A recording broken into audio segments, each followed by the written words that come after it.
tayyorlagan go'shtli pirogingiz ko'nglingizdek chiqmayotgan bo'lsa, bu video siz uchun hamma sirlari bilan o'rgataman. Chuqurroq idishga un solamiz. Xona haroratida turgan 83,5% O'zbekistondagi yagona belak sariyog'larni solamiz va urvoq holatiga keltiramiz. Alohida idishda smetana bilan kefirni aralashtiramiz. Soda solib, ko'pirtirib olamiz. So'ng xamirimizga tuz sepamiz, yaxshilab aralashtirib olib, ko'pirib chiqqan massamizni solamiz. Ketidan bir dona tuxum chaqib, xamir qoramiz.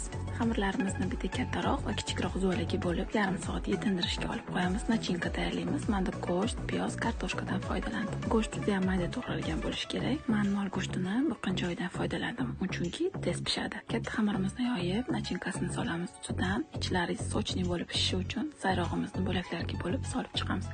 Xamirni kichikroq qismini yoyib, ustini yopamiz. So'ng tuxum sarig'i surib, kunjut sepamiz. Pichoqda nomiga kesib chiqamiz. Qizib turgan duxovkada 1 soat davomida pishirib olamiz.